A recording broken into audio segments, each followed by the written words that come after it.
Class 10th chemistry का lesson 1 जो है उसका हम लोग एक समरी देखेंगे जो कि बोर्ड के पर्पज़ से अच्छा रहेगा, जिसको अगर आप तैयार कर लें तो आपको आसानी से बोर्ड में अच्छे नंबर मिल सकते हैं। अब यहाँ पे जो पहला जो लेसन है हमारा, इसमें जो सबसे इम्पॉर्टेंट पॉइंट है किसी भी रासायनिक समीकरण को संतुलित करना। और रासायनिक समीकरण संतुलित करने के लिए क्वेश्चन जरूरी ही आपसे बोर्ड में पूछे जाते हैं। संतुलित करने का मतलब ये होता है कोई रासायनिक अभिक्रिया अगर दी हुई है, जैसे मान लीजिए कि मैग्नीशियम ही है और ऑक्सीजन से अभिक्रिया करके और मैग्नीशियम ऑक्साइड बना रहा है, तो ये रासायनिक परिवर्तन हो रहा है। रासायनिक समीकरण होते क्या है? रासायनिक परिवर्तन जब होता है उसमें जो अभिक्रियाएं होती हैं उसी को रासायनिक समीकरण कहा जाता है। संकेत में लिख दिया जाता है इसको। अब यहाँ देखिएगा Mg है प्लस O2 है, MgO है, यहाँ ऑक्सीजन 2 है और यहाँ ऑक्सीजन 1 है, तो यह संतुलित समीकरण नहीं है। तो अगर हम यहाँ 2 का गुणा कर दें तो हमारा 2 Mg हो गया। देखिए ध्यान से देखिएगा, जब हमने ऑक्सीजन को संतुलित किया, इधर 2 था इधर 2 किया, तो ये मैग्नीशियम 2 हो गया। अब हमको 2 लेफ्ट में हमारा मैग्नीशियम 1 ही था, तो यहाँ पे हमने क्या किया 2 करना पड़ेगा, तब 2Mg प्लस O2 हो जाएगा 2MgO। इसको हम कहते हैं संतुलित समीकरण। अब हमारे बोर्ड में जो हमसे पूछा जाता है कि समीकरण दिया रहेगा और हमको उसको संतुलित करना होगा, तो ये है ही त्रुटि और जांच विधि कहा जाता है, हीट एंड ट्रायल की। समीकरण लिखा रहता है, पहले उसमें देख लेते हैं कौन सा तत्व कितना है, एक एक को संतुलित करते चले जाते हैं और हमारा अंत में संतुलन हो जाता है। और कोशिश ये की जाती है कि जिस तत्व की संख्या सबसे कम हो उससे संतुलन शुरू किया जाता है।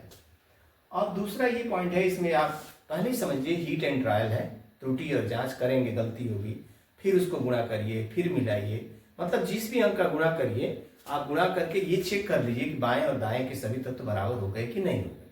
अगर हो गए तो समीकरण संतुलित हो गया, अन्यथा नहीं होगा। अब इसमें प्रश्न जो है आपके 2 तरह के पूछे जाते हैं, या तो समीकरण दे करके पूछा जाएगा और नहीं तो समीकरण को वर्ड्स में लिखा जाएगा।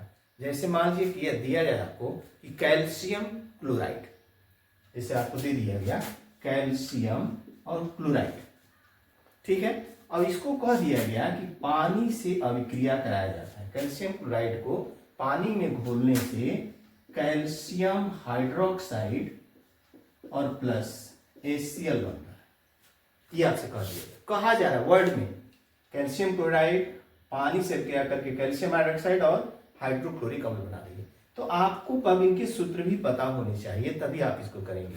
तो जो भी वर्ड्स में क्वेश्चन कहा जाए उसको पहले वर्ड्स को इसमें कन्वर्ट करिए, तब संख्या को गिनना शुरू करिए। जैसे इसी क्वेश्चन में देखिए, यहाँ पे देखिएगा, यहाँ पे आपके कितने हैं, ये 2 क्लोरीन है, यहाँ 1 क्लोरीन है। तो सबसे पहले तो यहाँ आप 2 का क्या कर दीजिए गुणा, तो देखिए 2HCl हो गया। अब देखिए यहाँ पे 1 ऑक्सीजन है और यहाँ पे कितना है 2 ऑक्सीजन है, तो यहाँ 2 का गुणा कर दीजिए। अब फिर मिलाइए, कैल्शियम 1, क्लोरीन 2, हाइड्रोजन 2 यहाँ है 2 यहाँ है, 2 दूनी 4, ऑक्सीजन 2 है यहाँ पे 2 भी है, यानी ये समीकरण क्या होगा संतुलित। फिर से ध्यान सुनिएगा, 2 तरह के इसमें प्रॉब्लम हो सकती है। एक तो समीकरण लिखा होगा उसको आपको संतुलित करना होगा, या वर्ड्स में समीकरण लिखा होगा तो उसको पहले आप समीकरण को लिखना पड़ेगा तत्व में, संकेत में, और तब समीकरण को आपको संतुलित करना होगा। विधि वही है, आप तत्वों को गिन लीजिए, कम से कम वालों से संख्या में गुणा करते हुए आगे बढ़िए, अंत में आपका समीकरण संतुलित हो जाए। लेकिन इसको जब समीकरण को आप प्रैक्टिस करिए, एनसीईआरटी के बुक के हर क्वेश्चन को ध्यान रखिएगा, अक्सर किताब से ही प्रश्न आपके पूछे जाते हैं, अलग से प्रश्न नहीं पूछे जाते हैं। इसके बाद इस लेसन का जो टॉपिक है कुछ अभिक्रियाओं से है, जैसे संयोजन के नाम से पकड़िए, संयोजन अभिक्रिया। संयोजन अभिक्रिया में क्या होता है कि 2 तत्व जुड़ जाते हैं, जैसे इसी में देखिए Mg और O2 जुड़ के MgO बना लिए। इस तरह की अभिक्रिया को संयोजन अभिक्रिया कहते हैं। संयोजन का उल्टा वियोजन। कुछ अभिक्रियाएं ऐसी होती हैं जो टूट जाती हैं, कोई भी यौगिक होता है टूट जाता है तो उसको वियोजन अभिक्रिया कहते हैं। टूटने के बहुत सारे अभिक्रिया आपके बुक में भी दिया हुआ है। मेन परिभाषा याद रखना है, क्योंकि आपसे जो पूछा जाएगा परिभाषा पूछी जाती है कि ये परिभाषा है, तो मैंने ये संयोजन अभिक्रिया को परिभाषित कीजिए, तो आपको परिभाषा लिखना पड़ेगा उसके एग्जाम। उसके बाद वियोजन अभिक्रिया होते हैं। विस्थापन अभिक्रिया। विस्थापन अभिक्रिया में क्या होता है कि जो 2 यौगिक लिखे रहते हैं उसमें से एक दूसरे को विस्थापित कर देता है। जैसे एक जनरल रिएक्शन मान लीजिए, जैसे ए बी है और प्लस सी हुआ, माने ए बी सी से अभिक्रिया करके और इस बी को विस्थापित करके ए सी प्लस बी बना दे, तो बी यहां से हट गया। तो इस तरह की अभिक्रियाओं को हम करते हैं विस्थापन अभिक्रिया या प्रतिस्थापन अभिक्रिया। ठीक है।